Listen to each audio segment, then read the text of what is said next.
স্ক্রিনে যে ছেলেটা আছে সে হচ্ছে একজন জাপানিজ ট্রেডার।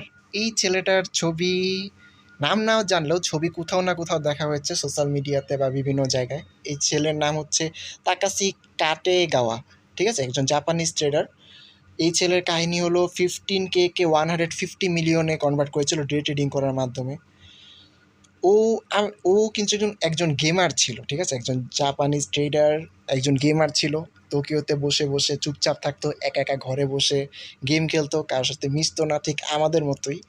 তো ওইখানে আসলে আমি এখানে একটা জিনিস দেখাবো যে একজন যখন ট্রেডিং লার্নিং করা স্টার্ট করে, তার সাথে লার্নিং করার পাশাপাশি গেম খেলাটা কী জন্য ইম্পর্টেন্ট। এটা শুধুমাত্র স্ট্রেস থেকে বের হয়ে যাওয়ার জন্য না, বা ফ্রেশমেন্টের জন্য না, শুধু মানে মাথাটা ক্লিয়ার করবে এরকম কোনো বিষয় না। এইটা আমাদের গেম খেলাটা আমাদের নানাভাবে হেল্প করে, ঠিক আছে, নানাভাবে। এটা আমি নিজে ফেস করছি তাই বলছি, ঠিক আছে। এখানে নানাভাবে এই ছেলেটা যখন স্টার্ট করে ট্রেডিং জার্নি, সে এই একটা বই থেকে আমি সবগুলো কথা বলছি, ও আসলে বইটা ওকে নিয়ে লেখা হয়েছে। ও ট্রেডিং জার্নিটাতে ও পুরা ট্রেডিংটাকে একটা গেম হিসাবে মনে করে, একটা ব্যাটেল ফিল্ড মনে করা স্টার্ট করে। ও দেখলো যখন বিভিন্ন মার্কেটে ধস নামে, তখন মানুষ বিভিন্ন সোশ্যাল মিডিয়াতে পোস্ট করে, গালিগালাজ করে, চিটার, স্ক্যাম এসব লিখে শুরু করে দেয়, ঠিক আছে। তো ও জিনিসটা দেখলো যে ঠিক একবারে ঠিক ইন গেমের ভিতরে চ্যাট বক্সে যেরকম হয়, যখন কোনো একটা টিম ভালো খেলে, অপোজিটরা জানে ওরা ভালোভাবে নর্মালভাবে জিতেছে কিন্তু মানতে চায় না। অন্যরা বট থাকে কিন্তু অন্যদেরকে বলবে হ্যাকার ভালো খেলার পরেও। তো এরকম টাইপের জিনিসটা হচ্ছে। তো ও ভাবলো ওকে, ওদের মাইন্ডসেট আলাদা, আমাদের মাইন্ডসেট আলাদা, যার কারণে আমরা জিততে পারছি না। ও ঠিক তখন পুরো মানে এই বইয়ের সব কিছু না বলি, কারণ এই বই বলতে গেলে তো অনেক বড় সময় লাগবে আমার। ইভেন ও এখানে একটা কথা বলছিল ক্যাপিটালের কথা, যেটা সবচেয়ে ভালো লাগছে আমার, যে ক্যাপিটালকে ও গেমের রিসোর্সের মতো করে দেখতো, যে ফার্স্ট লেভেলেই পুরো রিসোর্স ইউজ না করা, সেকেন্ড লেভেলের জন্য রিসোর্স রেখে দেওয়া, মানে ক্যাপিটাল রেখে দেওয়া, সেকেন্ড লেভেল আরও হার্ড হবে সেটার জন্য আরও পাওয়ার জমায় রাখা, এই জিনিসগুলো। আমি এখানে কিছু জিনিস দেখাই। ভাই গেম খেললে তো শুধু প্রথমে স্ট্রেস মুক্ত হওয়া যায়, এটা ফার্স্ট কথা, প্লাস একটা ফ্রেশমেন্টও আসে, এগুলো নর্মাল।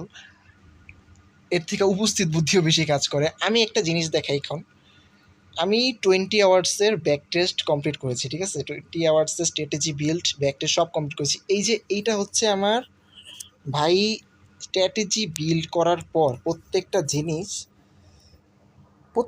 জিনিস ভাই নোট করা হয়েছে, ঠিক আছে, প্রত্যেকটা জিনিস আমি স্ক্রিনশট নিয়ে নিয়ে নোট করেছি, প্রত্যেকটা জিনিস। ইভেন এটা একই ডেট, এটা হচ্ছে ফেব্রুয়ারির, এই পুরো ফেব্রুয়ারি, যে এই মাসটা কেন যদি শেষ হয়নি, আজকে অফ ডে, এটা আজকে শেষ হয়ে যাবে, আজকেই মাস। এই পুরো ফেব্রুয়ারি এগুলো আমি ব্যাক টেস্ট করে, মানে স্ট্র্যাটেজি বিল্ড করে নোট করে স্ক্রিনশটে রেখে দিয়েছি। আমার 20 ঘন্টা সময় লেগেছে। কিন্তু যখন আমি মার্কেটে প্র্যাকটিস করতে গেলাম, আমার উইনের চেক করতে গেলাম, তখন সেই উইনের আসছে আমার মাত্র 30%।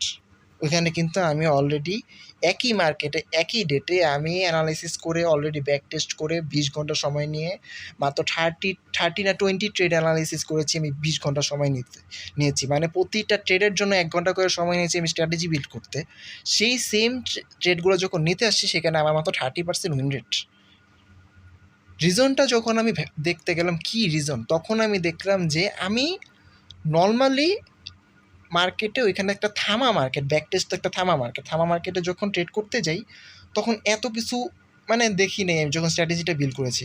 কিন্তু এইখানে আসার পর আমি প্রেশার নিতে পারি না, যখন মার্কেট রানিং অবস্থায় থাকে আমি গুলায় ফেলি যে আচ্ছা এটা তো মডেল 1-এ যেতে পারে, আচ্ছা ওকে ওকে মার্কেটের সিচুয়েশন এখন মডেল 1-এ আছে, ওকে মডেল 1 থেকে মডেল 2-তে যাওয়ার চান্স আছে, আচ্ছা মডেল 3-তেও যেতে পারে এটা।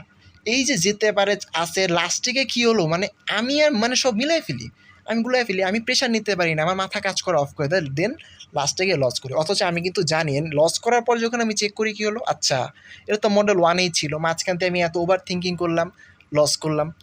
মানে আমি প্রেশারটা নিতে পারি না। এই জিনিসটা যদি আমি গেমের থেকে টুর্নামেন্ট খেলি, স্পোর্টস খেলে, আমি প্রেশারগুলো নিতে নিতে প্র্যাকটিস করে আসি ভাই, ইজি ভাই, ফ্রেশমেন তো থাকেই মাথায়, প্লাস প্রেশার নেওয়া শেখা যায়, সব কিছু ঠিক আছে। এখানে আমি একটা ব্যাক টেস্টে 30%, আমার আরেকটা যদি দেখি, দুইটা ছিল, একটা ইউএসডি আর একটা হচ্ছে জিবিপিউএসডি, এটাও এটাও করেছি। এটা মেবি আমাদের এটা একটু বেশি ছিল, এটা 36%, ঠিক আছে, এটা জিবিপিউএসডি, মানে একই ভাই প্রেশার নেওয়া বলো, রিফ্রেশমেন্ট বলো, সব কিছুর জন্য গেম খেলা খুব দরকার ভাই, খুব। এখানে শুধুমাত্র প্রেশারের জিনিস না, এখানে পেশেন্সের জিনিসটাও আছে। আমরা বিভিন্ন সময় এরকম সিচুয়েশনে থাকি টুর্নামেন্টের ভিতরে যেখানে এনিমির পজিশন খুবই ভালো, আমরা ফায়ার করলে আমরাই ওয়েব খেয়ে যাব, তখন আমাদের পেশেন্স ধরে বসে থাকা লাগে, হোল্ড করা লাগে।